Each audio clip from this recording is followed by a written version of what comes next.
사랑하는 여러분, 오늘 본문에 보면 두 사람이 등장을 합니다. 헤롯 왕과 사도 베드로입니다. 그런데 이 두 사람의 대조적인 모습을 우리가 보게 됩니다. 먼저 헤롯 왕에 대해서 말씀을 드리면, 이 헤롯 왕은 교회를 반대하고 교회를 박해하는, 세상 권력을 대표하는 상징적인 인물로 나옵니다. 그래서 이 헤롯이 교회를 반대하고 박해한다는 이 의미가 어떤 의미인가를 행동으로 보여주는데, 손을 들어서 사도들 가운데 한 사람 야고보를 참수합니다. 근데 이 야고보 사도가 참수당했을 때 옆에서 지켜보던 많은 유대인들이 굉장히 즐거워합니다. 그러다 보니까 자기 하는 일이 옳다고 여긴 그의 어떤 헤롯에게는 이 교만함이 발동을 되어서 이번에는 사도 베드로를 죽이려고 또 붙잡습니다. 이것을 보게 되면 참 얼마나 그 당시에 참 하나님의 사람들이 고난과 박해를 받았는가를 알 수가 있죠. 근데 마침 이 베드로를 붙잡았을 그때가 성경의 저자인 사도행전의 저자인 누가가 이렇게 무교절이라고 이렇게 기록을 해놨습니다. 무교절. 이 말은 유대인의 율법에 보면 무교절에는 사람을 죽일 수 없다는 조항이 있습니다. 누구든 죽이면 안 되는 거예요. 그래서 죽일 수 없어서 16명의 병사로 하여금 4명씩 4계조로 나눠서 이 베드로를 무교절 기간 동안 감옥에 가둬 놓게 되는 겁니다. 여기서 우리는 한 가지 질문을 가져야 됩니다. 왜 헤롯이 이런 극악무도한 일을 할 수 있었을까? 왜 헤롯이 그 당시 야고보 사도와 사도 베드로는 예루살렘 교회를 대표하는 두 지도자였습니다. 그런데 그 두 지도자를 죽이는 것은 그냥 죽이는 두 사도의 의미가 아니라 교회 전체를 말살시키는 이런 일을 왜 했을까라고 하는 겁니다. 그것은 사람들의 소리 때문입니다. 사람들의 인기. 어떤 인기인 줄 압니까? 그 당시 이 헤롯을 백성들이 어떻게 느꼈냐면 신의 소리로 들은 겁니다. 그래서 사도행전 12장 22절을 보면 백성들이 크게 부르되 이것은 신의 소리요 사람의 손이라 아니라, 이 말은요 백성들이 헤롯 왕을 신의 소리로 들었다는 겁니다. 그러니까 한번 생각해 보십시오.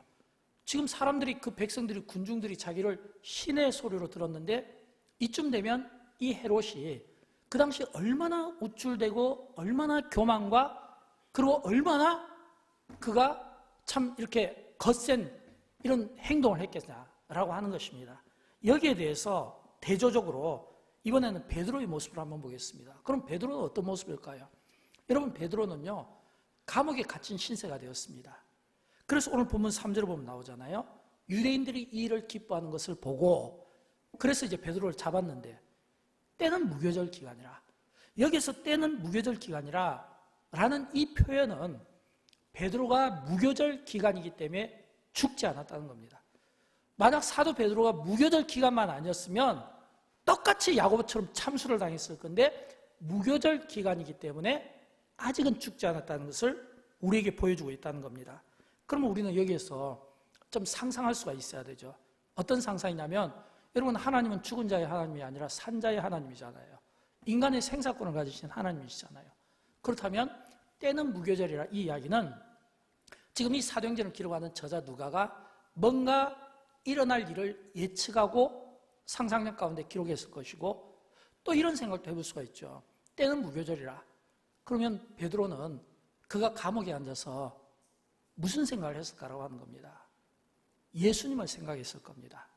왜냐하면 예수 그리스도께서 원수들에게 붙잡히신 날이 바로 무교절 기간이었기 때문입니다. 그러면 이런 생각이 들지 않겠어요? 예를 들어서 이건 그냥 저 개인의 생각인데, 지금 내가 이 감옥에 와 있는데 무교절이네? 우리 주 예수 그리스도께서 바로 이 기간에 원수들에게 고난받고 모욕을 당하셨잖아. 그 생각이 들지 않겠습니까? 그러면 여러분, 예수님이 딱 생각나면 또 베드로는 무슨 생각이 나겠습니까? 주님이 하신 말씀들이 생각하지 않겠습니까? 세상이 나를 미워하니까 너희도 미워할 것이다. 세상에서 환난을 당할 것이니까 너희도 당할 것이다. 이런 말씀하지 않겠어요? 세상이 나를 미워하니까 너희도 미움을 당할 것이고, 세상이 나를 미워했으니까 너희도 똑같이 그런 고난을 받게 될 것이라는 그런 말씀들이 이 베드로의 머릿속에서 생생하게 기억되지 않았을까, 떠올라지 않았을까, 그런 생각을 갖게 됩니다. 그래서 성경 디모데후서 3장 12절을 보면 무릇 그리스도 예수 안에서 경건하게 살고자 하는 자는 박해를 받는다고 되어 있습니다. 이 말씀은 우리 그리스도인들이 특별한 삶을 산다는 의미가 아니라 시대와 역사를 보면 언제나 박해를 받았다고 하는 겁니다. 기독교의 역사를 보면 기독교 역사 가운데 박해를 받지 않은 때가 별로 없었습니다. 경건하게 살고자 하면 이런 박해들이 따랐다는 것을 우리에게 보여주고 있는 겁니다. 저는 오늘 이 본문 속에서 사도행전 12장에서 지금 사도 베드로가 옥에 갇힌 이 사건에서 특별히 저자가 우리에게 두 가지 단어를 주목하게 하는 것 같아요. 하나는 무교절 기간이었다는 것과, 그리고 또 하나는 지금 이 사도 베드로가 감옥에 갇혔을 때 교회라는 단어를 사용하고 있다는 겁니다. 교회라는 단어, 오늘 본문 5절을 볼까요? 5절에 보면 이에 베드로는 옥에 갇혔고 교회는 그를 위하여 간절히 하나님께 기도하더라. 교회는 그를 위하여 간절히 하나님께 기도하더라. 이 말은 베드로가 감옥에 갇혀서 고난받고 있을 때 교회가 그 베드로의 고난에 함께 참여했다는 겁니다. 교회가 그 베드로의 고난을 같이 받으면서 기도로 하나님께 간절히 간구했다는 것을 우리가 보게 된 겁니다. 여러분, 교회는 유기적 공동체입니다. 교회가 유기적 공동체라는 것은 다른 사람이 고통을 받을 때 그 고통이 나의 고통이 된다는 겁니다. 그래서 사도 바울은 고린도전서 12장에서 교회를 사람의 몸에 비유를 했습니다. 교회를 사람의 몸에 비유한 것은 사람의 몸의 신체 가운데 어느 한 부분이 아프면 그 어느 한 부분 아픈 것 때문에 온몸이 함께 고통을 받는 겁니다. 이게 유기적 공동체입니다. 여러분, 예를 들어서 우리가 그냥 조금이라도 어디에 상처가 난다, 어디에 골맞다, 그러면 그것만 아프나요? 아니잖아요. 그 상처가 그 골문 부분 때문에 온몸이 함께 고통을 느끼고 함께 괴로워서 잠을 자지 못할 정도로 신음하게 되는 겁니다. 그게 바로 유기적 공동체라는 겁니다. 지금 우리 대한민국은 어려운 전염병으로 인해서 위기 상황입니다. 내가 안전해도 한국교회가 곤란하고 한국 사회가 곤란하고 믿음의 사람들이 고난을 받는다면 영적 공동체인 우리가, 그 몸의 지체를 갖고 있는 우리가 고난받는 그 성도들을 위해서 우리가 기도를 해야 되는 것은 한 몸이기 때문에 그렇습니다. 내가 고난 안 받기 때문에 나와는 무관한 것이 아니라 형제의 고난이 곧 나의 고난이고 형제의 그 고난을 생각하는 것이, 이게 바로 공동체의 의식인 겁니다. 그래서 히브리서 13장 3절을 보면 이런 말씀 나오잖아요. 우리 같이 한번 읽어보도록 할까요? 너희도 함께 갇힌 것 같이 갇힌 자를 생각하고 너희도 몸을 가졌은즉 학대받는 자를 생각하라 말씀하고 있잖아요. 너희도 함께 갇힌 것 같이 갇힌 자를 생각하고, 이 말은 갇힌 자만의 고난이 아니라는 거예요. 너희도 몸을 가졌은즉 학대받은 자를 생각하라. 학대받는 사람의 문제만은 아니라는 거예요. 이런 이 공동체 정신이 우리에게 필요한 겁니다. 본문에서 헤롯 왕의 위협과 무력에 직면한 그 시대의 그 교회와 성도들이 할 수 있는 게 뭐가 있겠습니까? 헤롯은 교회를 반대하는데, 교회를 박해하는데, 왕의 권세를 가지고 백성들의 그 막강한 그 지지 속에서 대적하는데 베드로가 무슨 힘이 있겠습니까? 교회가 무슨 힘이 있겠습니까? 여러분, 그 헤롯 왕 앞에서, 그 권세 앞에서 교회와 성도들이 힘이 없어요. 근데 힘이 없는데, 근데 진짜 교회가 힘이 없는 가운데서도 교회는 유일한 힘을 가지고 있는 게 있습니다. 막강한 무기가 있습니다. 그게 뭔지 압니까? 기도입니다. 오늘날 많은 사람들이 교회를 위기라고 보는데, 교회를 위기라고 보는 것은 환경 탓이 아닙니다. 어떤 잘못이나 환경이나 상황 때문에 교회가 위기인 것보다는 기도하지 않은 것이 위기입니다. 다윗처럼 골리앗 앞에서 자기 신앙을 드러내지 못하고 그 골리앗 앞에서 돌멩이 하나를 가지고도 내가 싸우면 이길 수 있다고 하는 그런 용기를 보여주지 못하는 것이 진짜 위기 아닐까요? 오늘 우리의 위기는 우리가 하나님 앞에 그 위기의 때에 기도하지 못한다는 겁니다.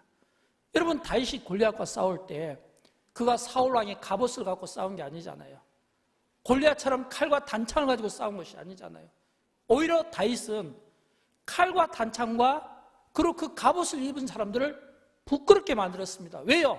사울 왕과 그 수많은 이스라엘 백성들 앞에서 너는 칼과 단창으로 내게 나오지만 나는 내가 모욕하는 만군의 하나님의 이름으로 내가 나가더라. 이 말은 이스라엘 자손들을 부끄럽게 한 거지 골리앗을 부끄럽게 한 게 아니에요. 골리앗 앞에서 그렇게 당당할 수 있게 나갈 수 있었던 그 다윗의 그 용맹함이 오늘 우리 시대에 없는 것이 이게 오늘 우리에게는 위기가 된다라고 하는 겁니다. 사람들은 위기에 때일수록 자기가 익숙한 것, 자기가 잘하는 것을 쓰게 되어 있습니다. 여러분, 다윗에게 익숙한 것은 갑옷이 아니라 돌멩이였어요. 마찬가지예요. 우리가 다윗의 시편을 보면 무엇을 봅니까? 다윗은 그의 시편에서 그가 얼마나 기도의 사람이었는가를 우리에게 구구절절 보여주고 있습니다. 아침에도 기도하고 정오에도 기도하고 오후에도 기도하고 밤에도 기도하고. 이건 뭘 뜻할까요? 다윗의 시편을 통해서 그가 기도하는 사람이었다고 하는 것입니다. 오늘 본문에서 사도 베드로가 감옥에 갇혀 있을 때 교회가 그를 위하여 하나님께 간절히 기도했다는 것은 교회가 베드로의 그 고난을 자신들의 고난을 여기고 같이 고난을 받으면서 기도에 힘썼다는 겁니다. 중보기도를 드렸다는 겁니다. 이렇게 중보기도를 드리면, 간절하게 드리면 그때는 어떻게 될까요? 그때는 하나님이 일하시는 거예요. 상황이 완전히 반전이 되는 거예요.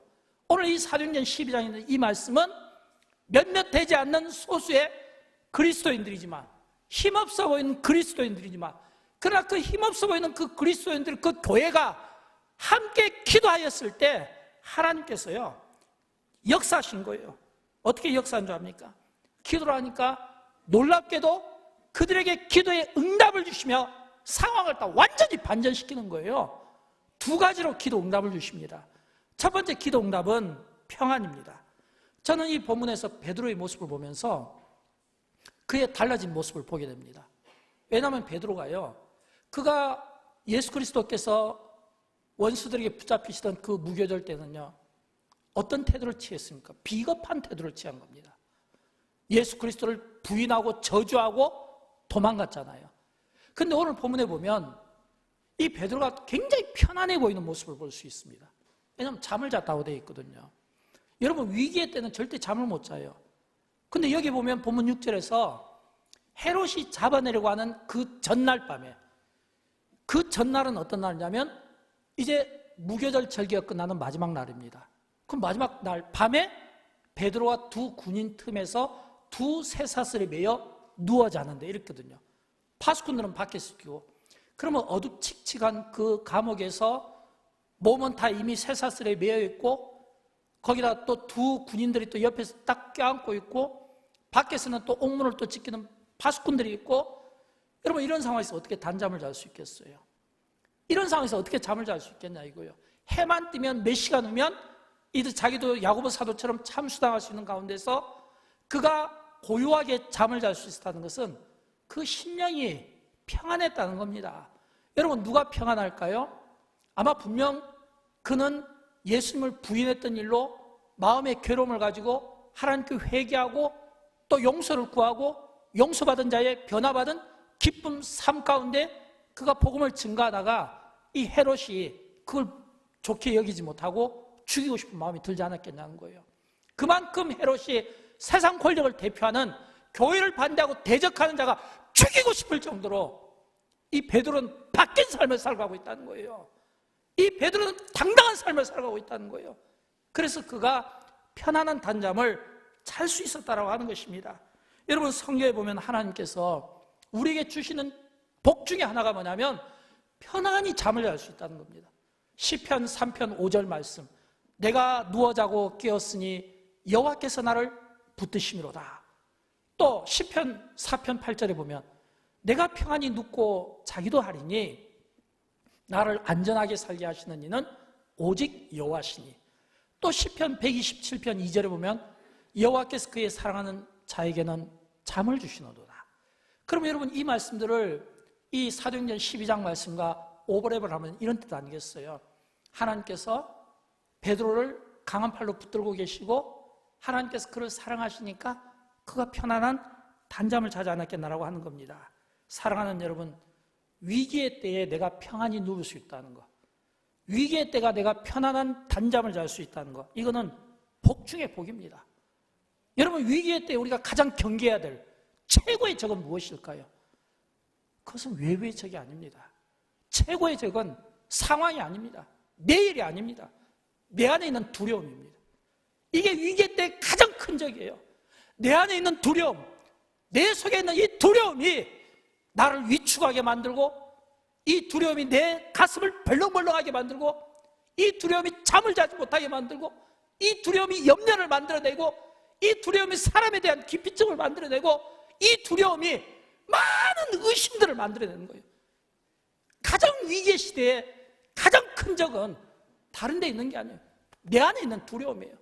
내 안에 있는 이 두려움을 물리칠 수만 있다면 우리는 어떤 상황 가운데서도 우리가 당당하게 살아갈 수가 있지만, 그러나 우리가 아무리 믿음이 있는 것 같지만 내 안에 있는 이 두려움을 물리치지 못하면 우리는 여전히 근심하고 여전히 우리는 염려하는 인생이 될 수밖에 없다는 것을 우리가 볼 수 있어야 된다는 거예요. 저는 여러분 가운데 이런 분들이 없기를 바라지만, 혹시라도 이 두려움이 계시다면 우리가 찬송 가사의 표현대로 그 두려움이 변하여 기도가 되고, 그 기도가 하나님의 일하심을 만들어내고, 그 하나님의 일하심이 오늘 여러분에게 평안함을 주셔서 여러분에게 평안한 단잠을 자실 수 있도록 인도해 주시기를 주님의 이름으로 축원드립니다. 오늘 여러분 안에 두려움이 있으십니까? 다 물리치십시오. 평안하지 못한 부분들이 있나요? 물리치십시오. 평안한 마음, 이게 하나님이 주시는 마음입니다. 그래서 성경에 보면 나오잖아요. 내 시대에 평안함이 있을지어다. 내 시대에 평안함이 있을지어다. 여러분, 오늘 이런 이 시대의 이 평안함이 오늘 예배하는 모든 분들에게 있게 되기를 진심으로 축복합니다. 두 번째, 이 위기의 때에 기도 응답하신 하나님의 두 번째 방법은 빛입니다. 빛. 오늘 본문에 보면 7절에 나오잖아요.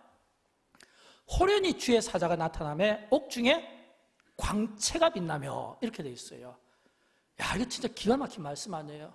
여러분, 그 칙칙한 그 한밤중에 감옥 속에 호련히 주의 사자가 나타나며 옥중에 광채가 빛났다는 겁니다. 여러분, 이 광채가 빛났다는 이 표현은 하나님이 일하시는 겁니다. 하나님이 그 옥에 찾아오신 거예요. 하나님께는 불가능이 없다는 것을 지금 이 말씀을 통해 우리에게 들려주고 있는 겁니다. 여러분, 우리가 복음을 믿을 때 무엇이 복음입니까? 우리가 철학을 믿는 게 아니에요. 복음은 철학이 아니에요. 복음은 도덕이 아니에요. 복음은 윤리가 아니에요. 복음은 인간의 어떤 사상이나 인간이 뭔가를 이루고자 하는 어떤 목적에 도달하는 게 아니에요. 복음은 하나님이 우리를 빛으로 찾아오신 것을 믿는 것이 복음이고, 이 믿음을 갖는 것이 우리의 신앙의 기초가 되는 겁니다.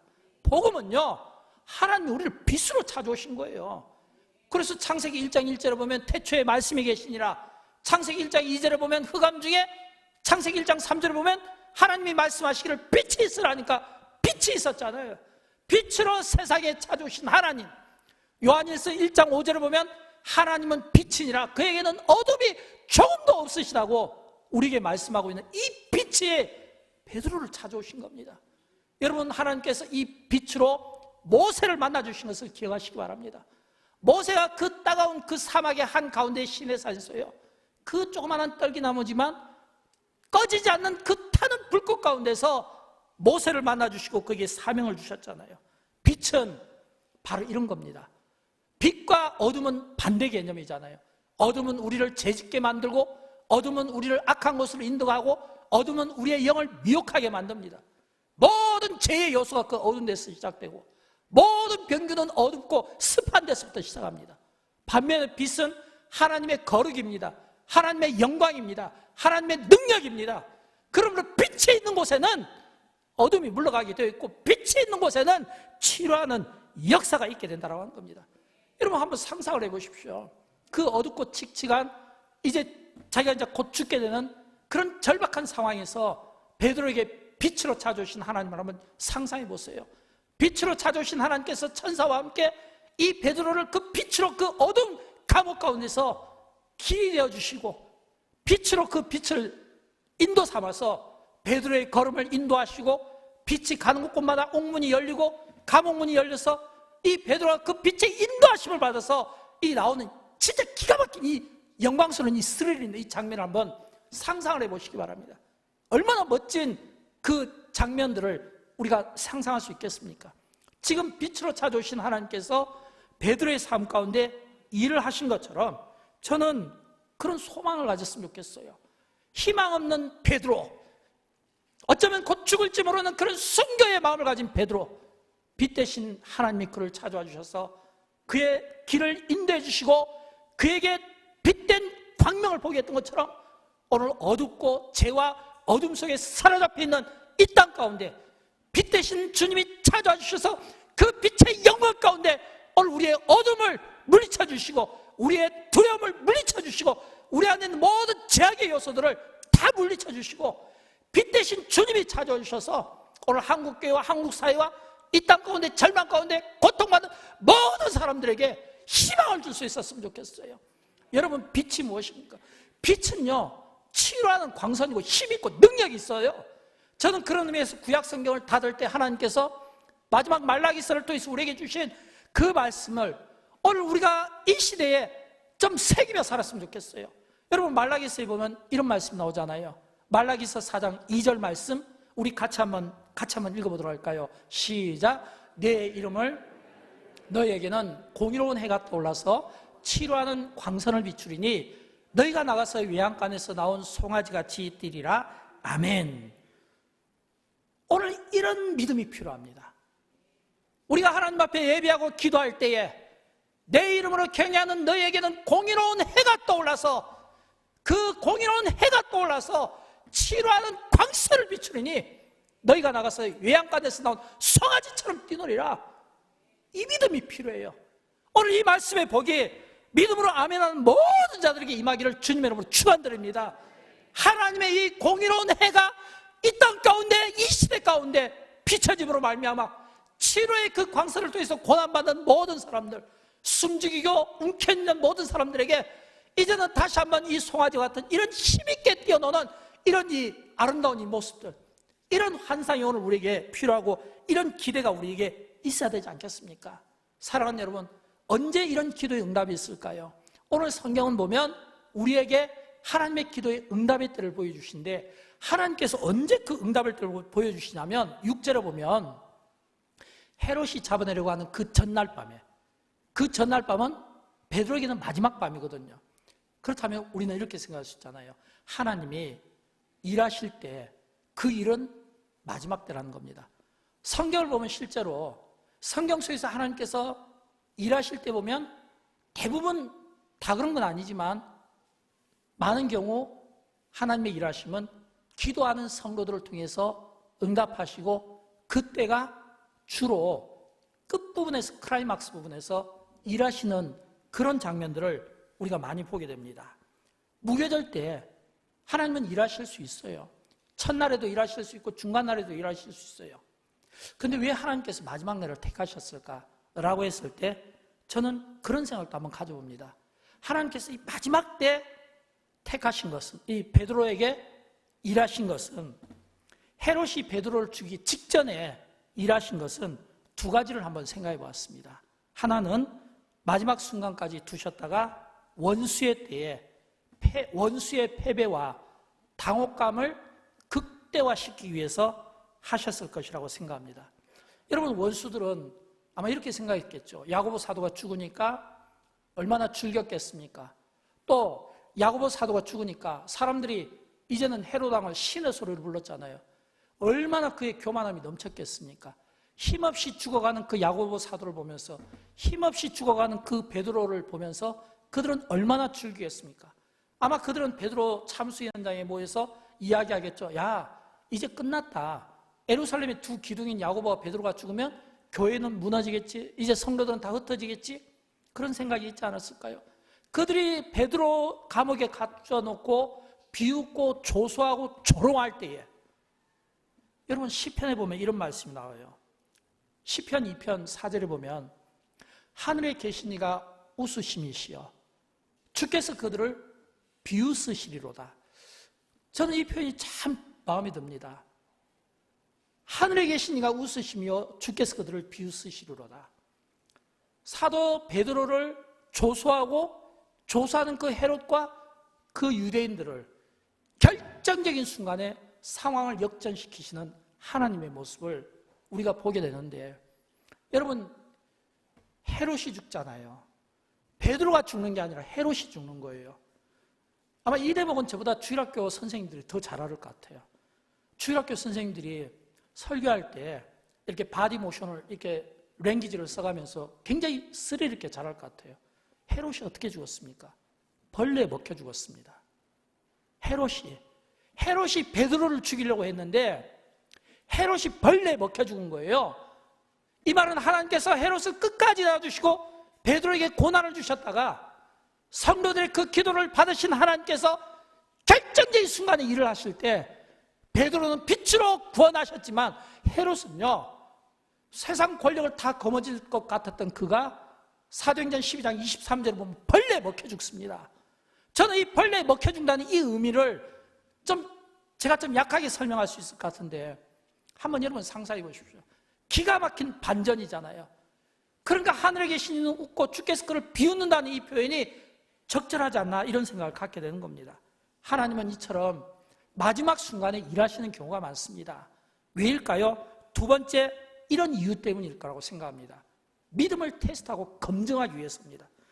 저는 요즘 새벽마다 출애굽기를 설교하면서 참 제가 받아들이는 은혜가 큽니다.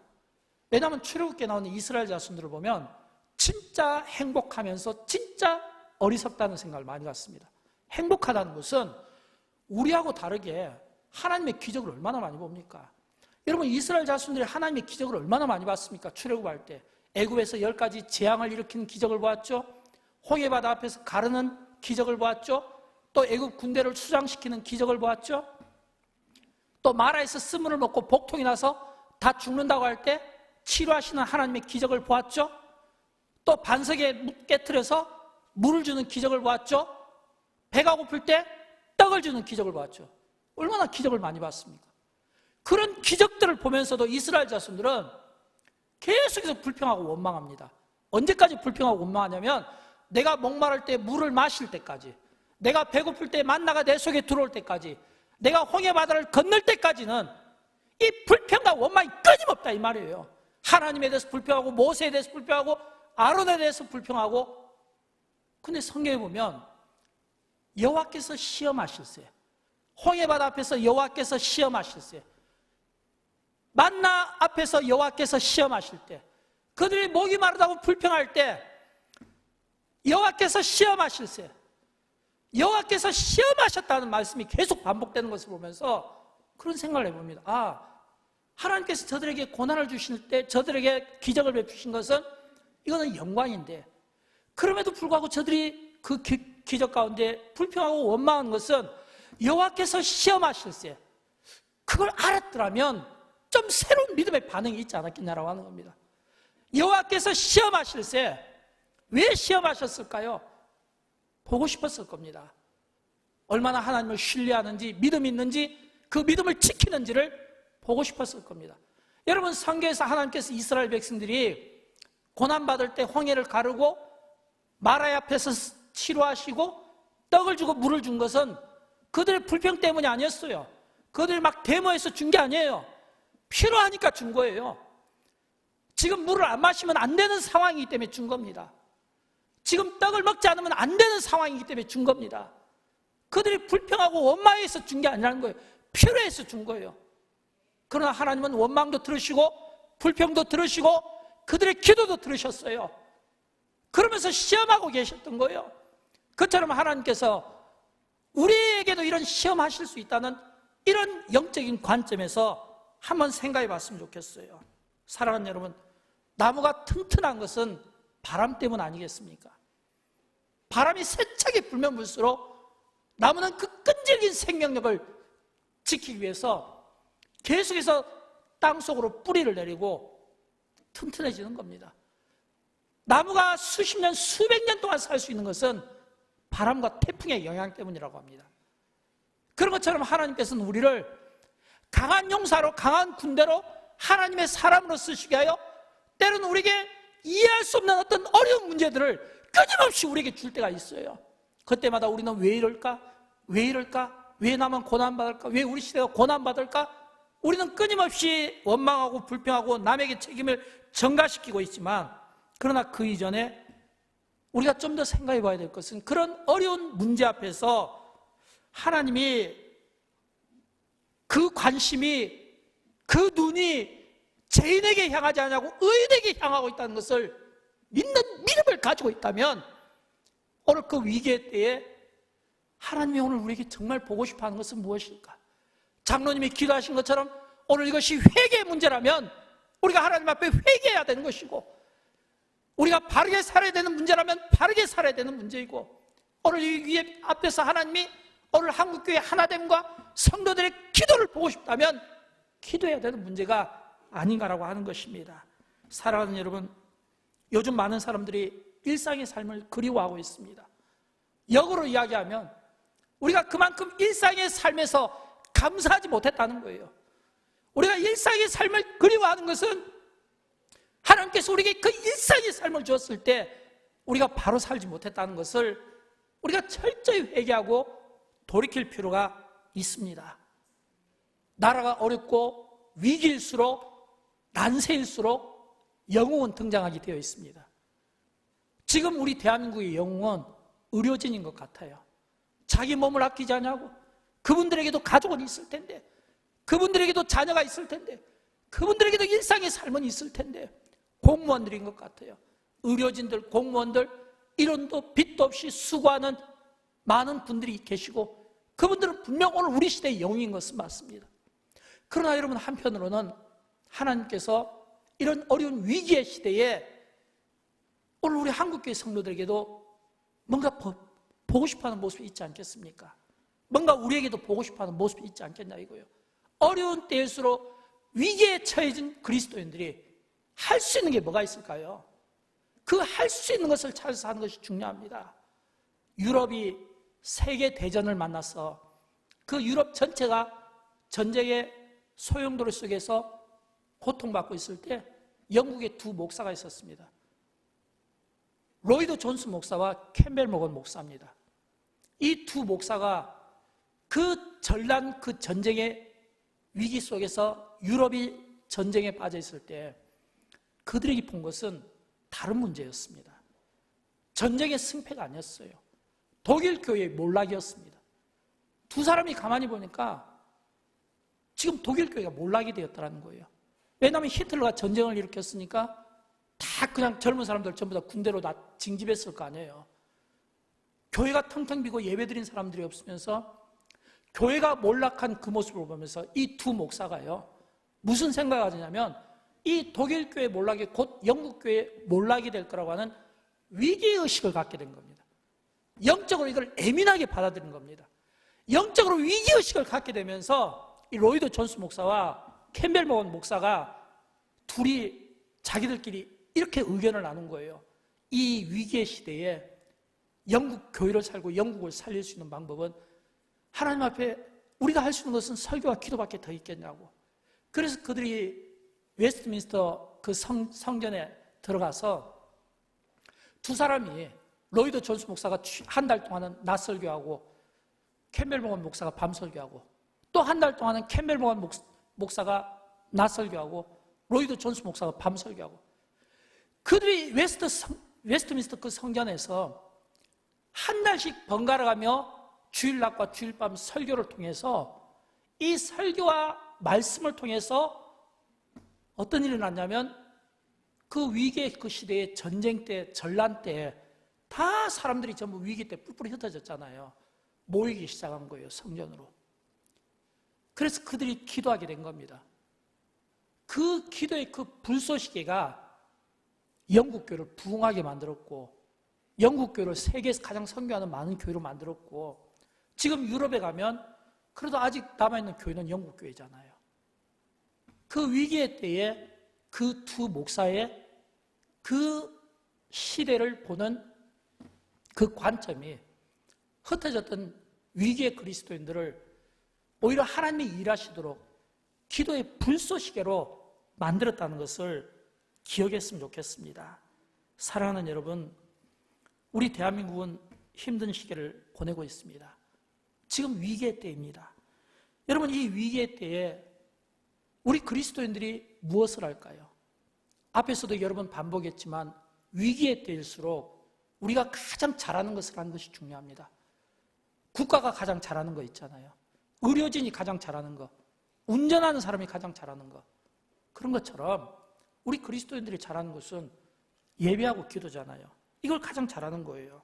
우리가 하나님 앞에 이 위기의 때에 가장 잘하는 이 기도에 이 손을 두고 우리가 하나님 앞에 기도하고 엎드려 기도하고 낙탐으로 기도하면 우리의 기도가 어떤 일을 갖게 되냐면, 지금 이 베드로가 감옥에 갇혔을 때 교회가 간절히 하나님께 기도했더라라고 하는 것처럼 오늘 유기적 공동체를 이루는 이 교회가 고난받는 시대에 고난받는 사람들을 위하여 기도할 수 있을 때 우리가 하나님 앞에 그 고난을 놔두고 기도하게 되면 우리의 기도가 하나님의 긍휼하심을 이끌어내는 겁니다. 우리의 기도가 성령의 불이 되어서 오늘 이 모든 병균들을 태우게 될 것이고, 우리의 기도가 예수의 피가 되어서 예수의 피로 병들어 있고 죽어가고 고통받는 사람들을 씻기시는 그런 은혜가 있을 것을 믿는 믿음을 가진 사람들이 기도하는 겁니다. 사랑하는 여러분, 그런 믿음을 가지십시다. 위기의 때일수록 우리가 위축되기보다는 집에서도 기도할 수 있잖아요.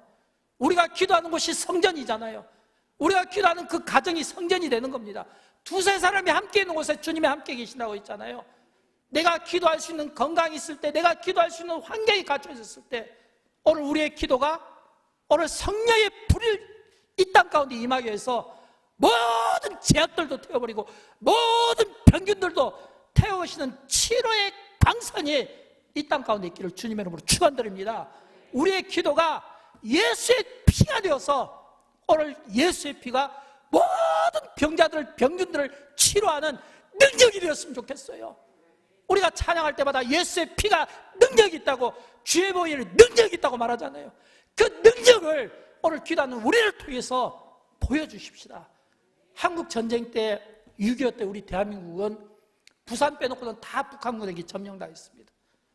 다 점령당했을 때 참 이 부산이 낙동강 그 벨트 때문에 이 장마철에 북한군이 더 이상 진격하지 못했어요. 그때 그 북한 그 공격에 잠깐 멈추다 할 때 이 부산이 임시정부가 되었는데, 그때 피난 왔던 많은 고난받았던 그리스도인들이 이 서면에 가면 초량교회라고 있습니다. 그 초량교회로 모여들기 시작한 거예요. 그 고난받고 피난 온 사람들이 기도하고 싶은 그 목마름이 있을 때 그들이 기도할 수 있도록 교회 문을 열어준 게 초량교회입니다. 여러분, 그들이 그 절망의 순간 때 기도했을 때 그 전쟁의 포효 속에서 언제 북한이 넘어올지 모르고 언제 죽을지 모르고 언제 포탄이 터질지 모르는 상황 가운데 그들의 기도는 어떤 기도였겠습니까? 분명 우리와는 좀 다른 기도가 아니었을까요? 중요한 것은 초량교회가 그 6.25 전란 때 그 마지막 임시 보루가 되었을 때 그때 많은 믿음의 사람들이 거기에서 나라와 민족을 위한 구국의 재단을 그 기도를 드렸던 것이 한국 교회사에 기록이 되었다고 하는 겁니다. 한국 교회사에 기억이 남을 만한 그런 아름다운 역사로 보존이 되고 있다는 겁니다. 사랑하는 여러분, 저는 우리가 마지막 때일수록 오늘 우리의 기도가 우리가 건강할 때, 안전할 때 오늘 고난받는 성도들을 위해서 같은 몸의 지체의식을 가지고 그들의 그 고난을 우리가 함께 나누고 우리가 그분들을 위해서 우리가 기도하고 그분들을 위해서 우리가 예배를 드리면서 우리의 기도가, 우리의 예배가 이 땅을 살리고 회복하는데 쓰임을 받았으면 좋겠어요. 하나님은 어느 곳에나 계시잖아요. 어느 곳에나 계시잖아요. 저는 오늘 방송으로 예배에 참여하는 모든 분들에게 부탁드립니다. 기도해 주십시오. 교회 주보에 보면 한국 교회를 위한 기도의 제목들이 있습니다. 교회 주보에 보면 나라를 위한 기도의 제목들이 있습니다. 인터넷 교회 홈페이지 보면 교회 주보를 열어보면 나와 있어요. 오늘 우리가 이런 기도를 드릴 때입니다. 위기의 때에 우리 그리스도인들이 제일 잘할 수 있는 것, 이 기도가 저는 하나님을 향해서 선포되어지고 그 기도가 이루어졌으면 좋겠어요. 제가 우연히 인터넷 검색하다가 한 글을 보게 되었는데 좀 마음에 와닿는 부분이 있어서 마지막으로 읽어드리고 설교를 마치도록 하겠습니다. 그동안 당연하게 여겼던 예배와 공동체의 소중함을 깨닫게 해주시니 감사하고 어느 것 하나 당연한 것이 없는 것 같아요. 하나님의 관심은 악인에 있지 않고 의인에 있다는 것을 기억하고 어둠이 가득한 이 시대에 깨어 기도하는 한 사람, 예배자가 되겠습니다. 한 사람, 예배자가 되겠습니다. 오늘 한 사람, 어둠이 가득 차 있는 이때에 깨어 기도하는 한 사람, 예배자가 되어 주십시오. 한 사람, 기도자가 되어 주십시오. 하나면 족합니다. 하나가 천을 이루고 하나가 만을 이루잖아요. 여러분, 한 사람이 우리 대한민국 전체, 한국계 전체를 책임지는 그런 기도의 거장들이 나와서 훗날 이 코로나 이 모든 일들이 다 끝났을 때 역사 가운데 저는 한국교회와 그리고 역사 가운데 깨어 기도한 성도들의 그 거룩한 헌신과 희생과 사랑과 봉사가 저는 기록되었으면 좋겠습니다. 우리 주님이 보시고 싶어하는 모습 아니겠습니까? 우리 그런 마음으로 우리 다 함께 일어나셔서 함께 찬양하도록 하겠습니다. 제가 택한 찬양은 나는 기도를 쉬는 죄를 범치 않으리. 제가 이 찬양을 택한 것은 우리 기도가 이 나라를 살릴 수만 있다면, 우리 기도가 이 나라를 살릴 수만 있다면, 여러분 이 기도는 해볼 만한 기도잖아요. 우리 기도가 이 나라를 살릴 수만 있다면 저는 이 기도는 해볼 만한 기도라고 생각합니다. 할 수 있는 기도라고 생각합니다. 우리 찬양함으로 기도하는 마음으로 찬양하는 가운데 하나님의 그 역사하심, 일하심을 우리가 이 찬양 가운데 선포했으면 좋겠어요. 같이 찬양하도록 할까요?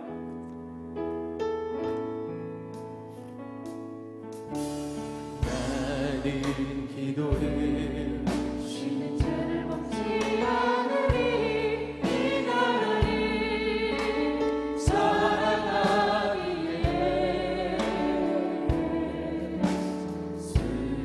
순교자들의 피로 감추고 산 나라 어둠에게 내어주지 않으리. 나의 기도가 이 나라를 살릴 수만 있다면, 여러분 그러면 절대 우리가 포기할 수 없는 기도 아니겠습니까? 나는 결코 이 기도를 쉬는 죄를 범치 않으리. 우리 기도로 이 나라 회복할 수 있다네. 피로 먹는 낙타물은 간절한 눈물의 나의 기도를, 나는 기도를 쉬는 죄를 범치 않으리. 기도를 쉬는 죄를 범치 않으리. 이 나라를 사랑하기에 순교자들의